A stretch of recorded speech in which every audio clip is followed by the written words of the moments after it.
আমি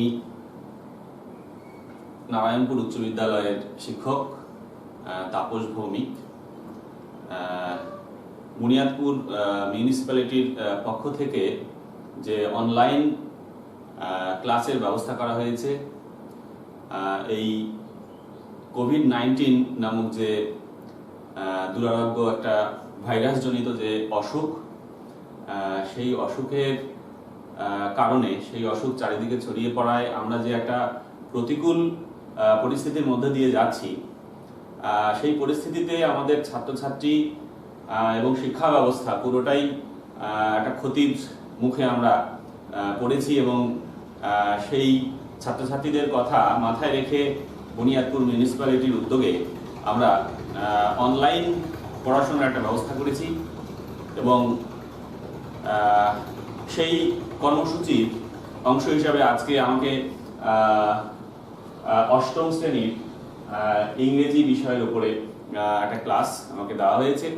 তো আমি অনুরোধ করব আমার প্রিয় ছাত্রছাত্রী যারা এই মুহূর্তে বাড়িতে বসে আছো, তোমরা অবশ্যই আজকে যে আমরা টপিকটা নিয়ে আলোচনা করব সেটা তোমরা টেক্সট বইটা সামনে রাখবে এবং আমি যেভাবে নির্দেশ দেব সেইভাবে তোমরা আমার সঙ্গে এই টপিকটার ওপরে তোমাদের সঙ্গে আমার যে অভিজ্ঞতা, সেই অভিজ্ঞতা অবশ্যই আমরা একে অপরে আদান প্রদান করব। যাই হোক, আমার প্রিয় ছাত্রছাত্রী, তাহলে শুরু করা যাক। আজকে আমরা ঠিক কোন বিষয়টি নিয়ে আলোচনা করব।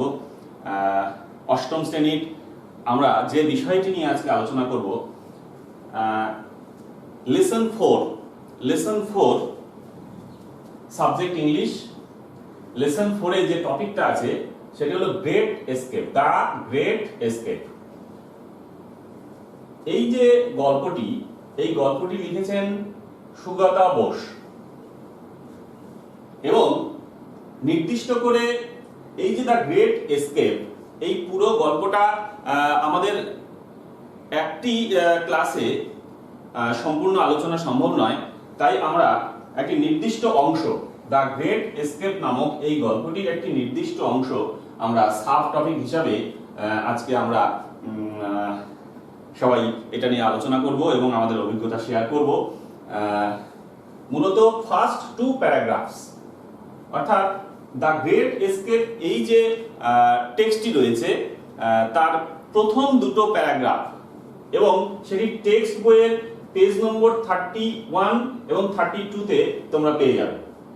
এবং আমি স্টার্টিং লাইনটা এবং শেষ যে অংশটুকু, শেষ প্যারাগ্রাফের এই দুটো প্যারাগ্রাফের যে শেষ অংশটুকু আমি একটু তুলে ধরার চেষ্টা করলাম, যাতে তোমাদের বুঝতে সুবিধা হয় ঠিক কোন অংশটি আমরা আজকে ঠিক আমরা আলোচনা করতে চলেছি।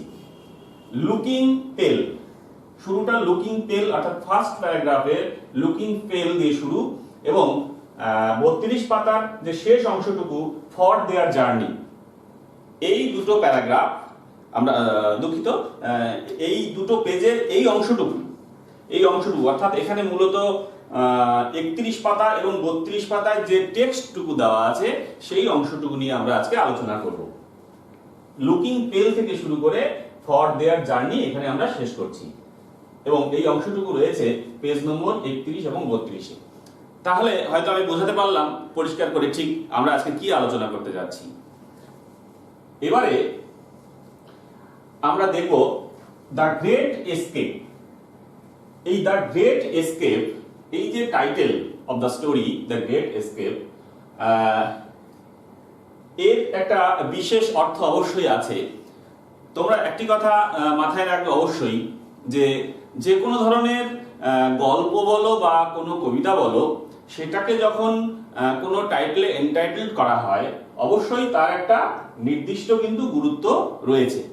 সেই টাইটেলটার সম্বন্ধে যদি আমরা একটুখানি বুঝে নিতে পারি, তাহলে কিন্তু আমরা সেই গল্প বা নির্দিষ্ট কোনো কবিতা যখন আমরা পড়তে যাচ্ছি তখন কিন্তু সেটা বুঝতে অনেকটাই কিন্তু আমাদের সুবিধা হয়। যাই হোক, দ্য গ্রেট এসকেপ, এই যে টাইটেলটি গল্পটির, হ্যাঁ, এইটা নিয়ে আমি একটুখানি ধারণা দেওয়ার চেষ্টা করি। দা একটা দা একটা আর্টিকেল, দুঃখিত, দা একটা আর্টিকেল এবং সেটা ডেফিনিট আর্টিকেল আমরা সবাই জানি। এবং আরেকটা অ্যাডজেক্টিভ আমরা দেখতে পাচ্ছি গ্রেট, এবং তারপরে আমরা একটা নাউন দেখতে পাচ্ছি এসকেপ। এইবার আমরা একটু বুঝে নেওয়ার চেষ্টা করি যে দা গ্রেট এসকেপ মূলত এর বাংলা আবিধানিক অর্থটা ঠিক কিরকম। The definite article, great adjective, escape noun, এর বাংলা যে অর্থটা সেটা গিয়ে দাঁড়ায় যে মহান পলায়নটি। পলায়ন শব্দটা হচ্ছে আমরা খুব স্বাভাবিক সরল বাংলা ভাষায় বলতে গেলে পালানো, এটা নাম হিসেবে অবশ্যই ব্যবহার হয়েছে, পালানো, অর্থাৎ একটা মহানতম পলায়ন। ঠিক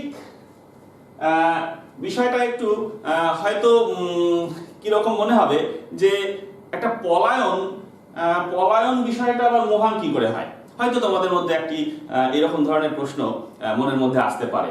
যাই হোক, আমরা সাধারণত দেখে থাকি যে এই যে এসকেপ শব্দটি, এই শব্দটি কিন্তু সাধারণত কোনো একটা খারাপ কাজ, সেখান থেকে পালিয়ে আসা, হ্যাঁ, এইরকম অর্থে কিন্তু আমরা সাধারণত বুঝি। হ্যাঁ, তো সেইটা কি করে গ্রেট হয়, মহান কি করে হয়, একটা প্রশ্ন কিন্তু মনের মধ্যে আসতেই পারে।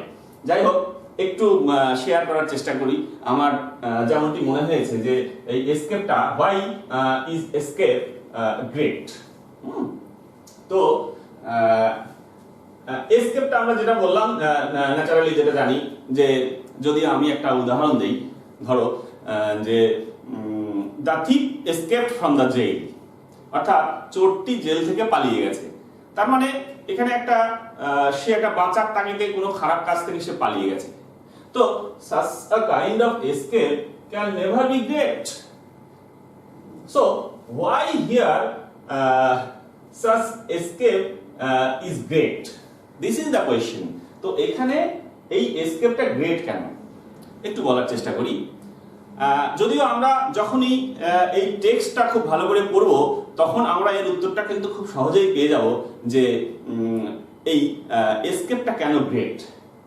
তো ন্যাচারালি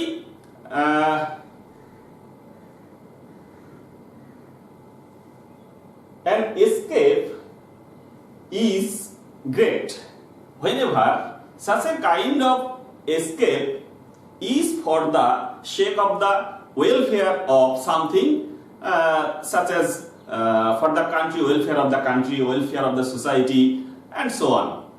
বাংলা করলে যেটা দাঁড়ায় যে কোনো পলায়ন যখন সেটা কোনো দেশ বা সমাজ, এক কথায় কোনো ভালো কাজে লাগে, অর্থাৎ কোনো ভালো মহৎ উদ্দেশ্যে, for the cause of the noble work, হ্যাঁ, কোনো ভালো উদ্দেশ্যে যখন কোনো পলায়ন হয় তখন সেটা কিন্তু গ্রেট হতে পারে। তাহলে এখানে কিন্তু গ্রেটটার the use of great is very important. তার কারণ হচ্ছে যে এখানে আমরা যে এসকেপটা দেখব সেটা কিন্তু কোনো একটা সাধারণ এসকেপ নয়। এইখানে যে ব্যক্তির এসকেপটা ঘটেছিল সেটা কিন্তু একটা মহানতম এসকেপ, অবশ্যই for the sake of our motherland. হয়তো তোমরা একটু আঁচ করতে পারছো। যাই হোক, এইখানে একটা নির্দিষ্ট ব্যক্তি, তিনি আমাদের জাতির, আমাদের ভারতবর্ষের গর্ব, এবং তিনি আমাদের দেশের জন্য যা করে গেছেন, সত্যি তার অবদান আমরা কখনোই সেটা অস্বীকার করতে পারবো না। সেই মহান লোকের পলায়নকে এখানে গ্রেট এসকেপ বলা হচ্ছে। This great person is no one but our beloved social reformer, nationalist, freedom fighter, Netaji Subhash Chandra Bose. খুব সুন্দর একজন বিখ্যাত মানুষ, তার এই পলায়ন, মহান পলায়ন, অবশ্যই কি কারণে হয়তো একটু আঁচ করতে পারছো যে his escape is for mainly to bring his country back from the British bondage, অর্থাৎ ব্রিটিশদের হাত থেকে, ব্রিটিশ শাসনের হাত থেকে আমাদের দেশকে বাঁচানোর, অর্থাৎ আমাদের দেশকে উদ্ধার করার যে তার মূল লক্ষ্য, সেখান থেকে তিনি একটা সময়ে একটা নির্দিষ্ট জায়গা থেকে পলায়ন করতে বাধ্য হয়েছিলেন। তাই তার এই পলায়নটা হচ্ছে একটা মহানতম পলায়ন, কেননা এই পলায়ন তার দেশ সেবার কাজে লেগেছিল।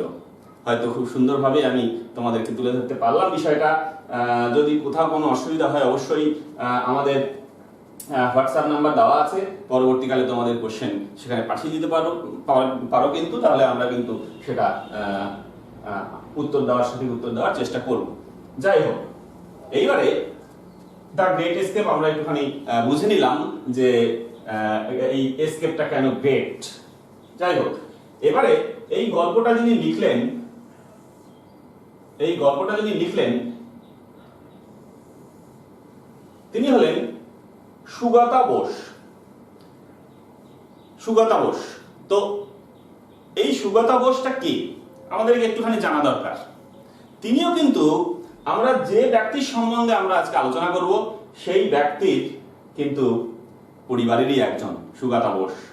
তিনি হলেন mister Sugata Bose is the grand nephew of the famous nationalist freedom fighter Netaji Subhas Chandra Bose. অর্থাৎ নেতাজি সুভাষচন্দ্র বোসের কিন্তু গ্র্যান্ড নেফিউ। অর্থাৎ গ্র্যান্ড নেফিউটা কি জিনিস? গ্র্যান্ড নেফিউটা হচ্ছে nephew of someone's brother or sister. অর্থাৎ সেটা হচ্ছে যে কোনো একজন ব্যক্তির grandson of someone's brother or sister. বিষয়টা কিরকম একটু ভেঙে বলি। নেতাজি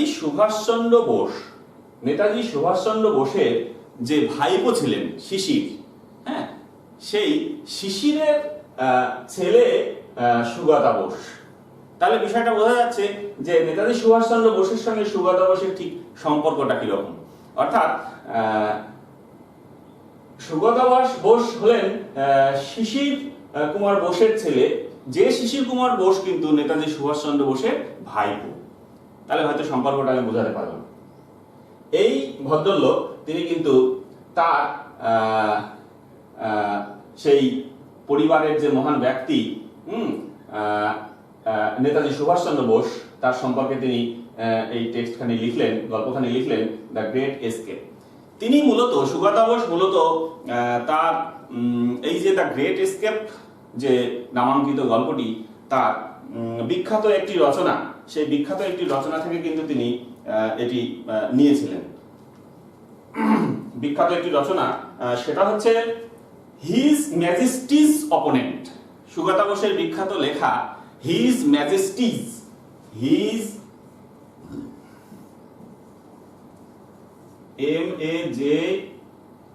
ম্যাজেস্টিস,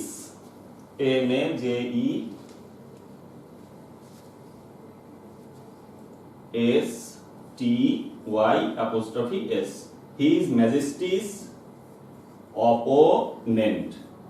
এই যে তার একটি মূল গল্প সংকলন, সেখান থেকেই the great escape is an excerpt from the great book of Sugata Bose, His Majesty's Opponent। His Majesty's Opponent এই বইখানি থেকে কিন্তু এই গল্পটা নেওয়া হয়েছে। এই সুগাতা বোস, আমি আগে বলেছি, শিশির কুমার বোসের এবং তার মা কৃষ্ণা বোসের কিন্তু সন্তান। তিনি লিখলেন মহান স্বাধীনতা সংগ্রামী নেতাজি সুভাষচন্দ্র বোস সম্পর্কে।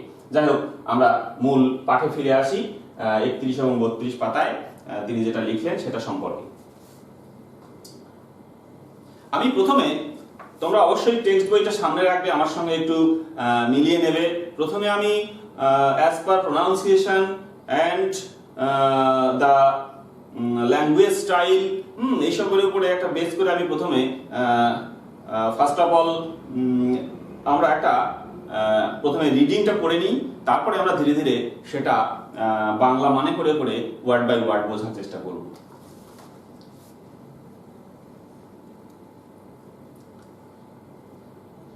Looking pale and thin, with a bushy half-grown beard, Subhash was reclining on his pillows, when Shishir, his nephew, entered Subhash's bedroom that December afternoon. This is the very first line of the story. Subhash made him sit to his right on the bed. Looking intensely at Shishir, he said, "Can you do some work for me?" Shishir nodded. Page number 32. The task, as it turned out, was to help plan and carry out Subhash's escape from India. Shishir would have to drive his uncle in the dead of the night to a railway station far away from Calcutta. From his uncle's residence at Elgin Road, Shishir walked back that night to his own house at One Woodburn Park in a state of wonder and subdued excitement. The police were keeping watch on Subhash's house. Though it was normal for a nephew to visit an ailing uncle, Subhash had an additional excuse for meeting his nephew. Shishir was good at operating the radio. He helped Subhash listen to foreign broadcasts. Subhash and Shishir discussed various means of escape. Finally, they decided to drive out in the most natural fashion through the main gate. Shishir owned a German car called the Wanderer, which he and Subhash chose for their journey. তো আমি আগে বলে দিয়েছিলাম looking পেল থেকে শুরু করে for their journey এই পর্যন্ত আজকে আমাদের আলোচ্য বিষয়বস্তু। তাহলে আমি যে রিডিং খানি আমি পড়লাম সেইটা আমরা ধীরে ধীরে এটার একটা মানে বোঝার চেষ্টা করি। আর এইটা পড়ার আগে আমাকে একটুখানি কনটেক্সটটা একটু জেনে নেওয়া দরকার যে ঠিক শুরুটা কিভাবে হচ্ছে, হ্যাঁ, এই এসকেপটা কোথা থেকে কিভাবে শুরু হচ্ছে একটু জেনে নেওয়া দরকার। খুব সংক্ষেপে বলে দিচ্ছি, সেটা হচ্ছে এরকম যে আমরা জানি ব্রিটিশ শাসনের হাত থেকে ভারতবর্ষকে বাঁচানোর জন্য নেতাজি সুভাষচন্দ্র বোস তিনি বিভিন্নভাবে directly and indirectly organized a vigorous campaign against the British rulers. তো ঠিক যে জায়গা থেকে শুরুটা সেটা হচ্ছে এরকম যে in July 1940 when Subhash was arrested and imprisoned in Calcutta, he spent there in the jail for several times. And in this time, in July 1940, whenever he was sent to the jail, in the jail he became severely ill and his health was declining day by day. অর্থাৎ বাংলা করলে যেটা দাঁড়ায় 1940 সালের জুলাই মাস সেটা সেই সময় সুভাষকে কিন্তু British সরকার কলকাতায় জেলের মধ্যে তাকে ভরে দেওয়া হয় তাদের বিরুদ্ধে, অর্থাৎ ব্রিটিশদের বিরুদ্ধে প্রকাশ্যে আন্দোলন করার জন্য। তো যাই হোক, তিনি বহুবার কিন্তু তার এই ব্রিটিশ বিরোধী আন্দোলনের জন্য কিন্তু জেলে গেছেন। আমরা যেটা জানতে পারি প্রায় 11 বার তিনি কিন্তু জেলে গেছেন। তো তার মধ্যে একবার 1940 সালের জুলাই মাস তাকে কিন্তু জেলে ভরে দেওয়া হলো। তো সেই সময় যখন জেলের মধ্যে তার অবস্থার অর্থাৎ শারীরিক অবস্থার অবনতি হতে থাকে তখন কিন্তু the British government decided to send him house arrest at his own residence. July 1940 তে তাকে ভরে দেওয়া হলো কলকাতার একটি জেল। তারপরে তার স্বাস্থ্যের অবস্থার উন্নতি দেখে তখন British government decided to send him house arrest by December 5th 1940। অর্থাৎ তার যখন শারীরিক অবস্থার অবনতি ঘটে তাকে কিন্তু তখন এই 1940 সালের ডিসেম্বর 5 তাকে বাড়িতে, তার নিজের বাড়িতে কিন্তু হাউস অ্যারেস্ট অর্থাৎ বাড়িতে তাকে অন্তরীণ করে রাখা হয় এবং তৎকালীন ব্রিটিশ পোষিত যে সিআইডি ক্যালকাটার, তাদের দ্বারা কিন্তু হোম সার্ভেইলেন্সে তাকে কিন্তু রাখা হয়, অর্থাৎ তাকে গৃহবন্দী করে রাখা হয়। এবং we all Indians know that Subhash Chandra Bose is lovingly called by the followers that he is the master of disguise, অর্থাৎ সুভাষ চন্দ্র বোস কিন্তু ছদ্মবেশ, এই ছদ্মবেশ ধারণ করার ক্ষেত্রে কিন্তু he is an extraordinary expert, অসাধারণ একজন প্রতিভাবান মানুষ। তো এই যে প্রেক্ষিত, তাকে যখন গৃহবন্দী করে দেওয়া হলো, সেই সময়ের একটি ঘটনা যে আমাদের আজকের আলোচ্য বিষয়বস্তু, অর্থাৎ তাকে যখন গৃহবন্দী করে রাখা হয়েছে তখন তার এলোমেলো চুল, অর্ধ বেড়ে ওঠা দাড়ি এলোমেলো ঝোপের মতো হয়ে গেছে, অসুস্থ হয়ে গেছে, রোগা হয়ে গেছে, বিবর্ণ হয়ে গেছে। সেই রকমই একটি ডিসেম্বরের বিকেলবেলায় তার যে ভাইপো শিশির, তিনি কিন্তু তার কাকা অর্থাৎ সুভাষ চন্দ্র বোসের সেই বেডরুমে তিনি কিন্তু ঢুকলেন। কারণ শিশিরের কিন্তু পারমিশন ছিল তার অসুস্থ কাকার বেডরুমে যাওয়ার, এবং শুধু তাই নয়, শিশিরের কিন্তু একটি অতিরিক্ত তার একটি দখল ছিল যে খুব সুন্দর করে কাকাকে রেডিও অপারেট করে দিত। সে রেডিও ফাংশনিং এর ক্ষেত্রে কিন্তু শিশিরের একটা খুব ভালো একটা দক্ষতা ছিল। He was skilled in operating radio because Subhas Chandra Bose was very much interested to listen to the foreign broadcast over radio. তো যাই হোক, তিনি কিন্তু ঢুকলেন। সেখান থেকেই আমাদের কিন্তু এই পাঠ্যসূচি যে আমাদের অংশটুকু আজকে আমরা আলোচনা করব, তার শুরুটা কিন্তু সেখান থেকে। অর্থাৎ তাকে যখন গৃহবন্দী করে রাখা হলো, সেই ডিসেম্বরের এক বিকেলে শিশির কিন্তু ঢুকলেন কাকার বেডরুমে, যেটা আমরা রিডিং পড়েছিলাম। এবার চলো আমরা দেখি লাইন বাই লাইন ধরে ধরে সেটা একটু মানে বোঝার চেষ্টা করি। লুকিং পেল and thin with a bushy half grown beard, অর্থাৎ তাকে দেখে মনে হচ্ছিল বিবর্ণ এবং রোগা শীর্ণ হয়ে গেছে। কাকে? অবশ্যই সুভাষ চন্দ্র বোসকে। এবং তার সেই অর্ধ বেড়ে ওঠা সেই ঝোপের মতো সেই দাড়িগুলো, অর্থাৎ দীর্ঘদিন অসুস্থ থাকার পরে তার চুল দাড়ি কিছুই সব কামানো হয়নি, সেরকম একটা বিবর্ণ অবস্থা। সুভাষ ওয়াজ রিক্লাইনিং অন হিজ পিলোজ, অর্থাৎ সুভাষ তখন তার বিছানায় একটা বালিশের ঠেস দিয়ে, রিক্লাইনিং অর্থাৎ লিনিং ওভার সামথিং, অর্থাৎ কোনো কিছুতে পিঠে ঠেস দিয়ে বসে থাকা, পিঠের নিচে বালিশ দিয়ে সে ঠেস দিয়ে বসে আছে। হোয়েন শিশির, যখন শিশির হিজ নেফিউ, তার যে ভাইপো Sisir, entered Subhas's bedroom that December afternoon, ওই যে ডিসেম্বর আফটারনুনের কথা আমি বলেছিলাম, যে ডিসেম্বরে তাকে ইমপ্রিজন করা হয়েছিল অ্যাট হিজ ওন হাউস, তার নিজের বাড়িতে। যাই হোক, সেখানে কিন্তু ঢুকে গেলেন কাকার বেডরুমে। Subhas made him sit on his right on the bed, যখনই শিশির ঢুকলেন তার কাকার বেডরুমে, তখন কিন্তু সুভাষ শিশিরকে তার বিছানার ডান দিকের একটা প্রান্তে বসার জন্য কিন্তু জায়গা করে দিলেন। লুকিং ইন্টেন্সলি অ্যাট শিশির, শিশিরের দিকে কিন্তু সুভাষ একদম খুব গভীরভাবে, তীব্রভাবে, খুব ইন্টেন্সলি তাকিয়ে আছে। একটা ইন্টেন্সলি মিনস একদম একটা with confirmation to be done by Sisir something he said. এইভাবে তাকিয়ে সে তার ভাইপোকে বলল, can you do some work for me? Sisir, আমার জন্য কিছু কাজ করতে পারবে? একটা অদ্ভুত ধরনের প্রশ্ন। যাই হোক, আমরা সাধারণত কি করি, কেউ এরকম ধরনের প্রশ্ন করলে আমরা কিন্তু তার উত্তরে কি বলি, যে আগে বলবেন প্লিজ কোন কাজটা করতে হবে। কিন্তু এক্ষেত্রে শিশির কিন্তু সেই কাজটি করলেন না।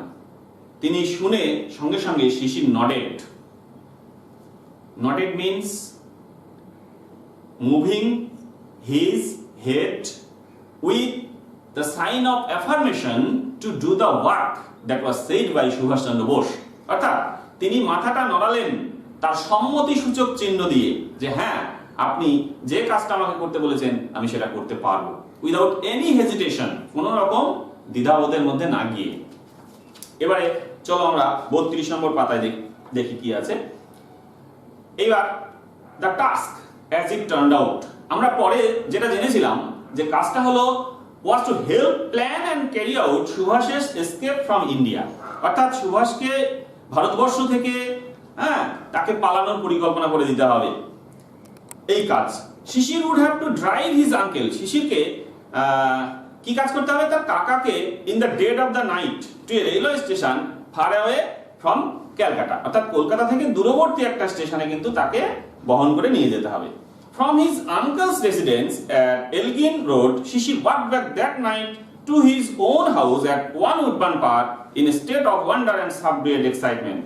অর্থাৎ এই কথা শুনে শিশির তার কাকার বাড়ি থেকে একরকম চাপা উত্তেজনা নিয়ে উডবার্ন পার্কের বাড়িতে সে কিন্তু চলে গেল। The police are keeping watch on সুভাষের হাউস, পুলিশের লোকেরা কিন্তু তখনও সুভাষের বাড়ির উপরে একদম নজর রেখে চলেছে। Though it was normal for a nephew to visit an ailing uncle, Subhash had an additional excuse for meeting his nephew. যদিও কোনো একজন ভাইপোর একটা অসুস্থ কাকার সঙ্গে দেখা করাটা খুব সাধারণ বিষয়, কিন্তু সুভাষের একটা অতিরিক্ত একটা সুযোগ এসেছিল তার ভাইপোকে অর্থাৎ সুভাষকে সাহায্য করতে হবে। Sisir was good at operating the radio, Sisir radio চালানোর ব্যাপারে খুবই পারদর্শী ছিলেন। He helped Subhas listen to foreign broadcast, তিনি সুভাষকে বিভিন্ন বিদেশি খবরাখবর শোনানোর জন্য তিনি সাহায্য করতেন রেডিও চালিয়ে। Subhas and Sisir discuss various means of escape, Subhas এবং শিশির পালানোর বিভিন্ন রকম উপায় আলোচনা করলেন। Finally they decided to drive out, শেষ পর্যন্ত তারা কিন্তু গাড়ি চালিয়ে বেরোনোর পরিকল্পনা গ্রহণ করলেন। In the most natural fashion, সেটা কিভাবে পালাবে না, খুব স্বাভাবিকভাবে একদম থ্রু দ্য মেইন গেট, একদম সদর দরজা দিয়ে। Sisir owned a German car call the Wanderer, অর্থাৎ শিশিরের একটা জার্মান কোম্পানির একটা গাড়ি ছিল যেটার নাম Wanderer, which he and Subhas chose for their journey, যে গাড়িটি কিন্তু সুভাষ এবং তার ভাইপো শিশির তাদের সেই যাত্রার জন্য তারা বেছে নিয়েছিলেন। এইটুকুই হচ্ছে আজকে আমাদের এই পড়ার বিষয়সূচি, যতটুকু ছিল আমরা আলোচনা করলাম। এইবার সময়ের সংকীর্ণতা আমাদের থামতেই হবে। যাই হোক, আমরা এর পরের দিন আমরা আবার এগিয়ে যাব, এর ভেতরে ঢুকে বিভিন্ন রকমের আমরা হোমওয়ার্ক কি করতে পারি, আমরা ওয়ার্ড বাই ওয়ার্ড সেগুলো এগোবো, বিভিন্ন রকমের প্রশ্নপত্র নিয়ে আমরা আলোচনা করব। তোমরাও এটি বাড়িতে তোমাদের প্রস্তুতি সেরে নাও। এই হচ্ছে আজকের বিষয়বস্তু। ধন্যবাদ সকল ছাত্রছাত্রীকে।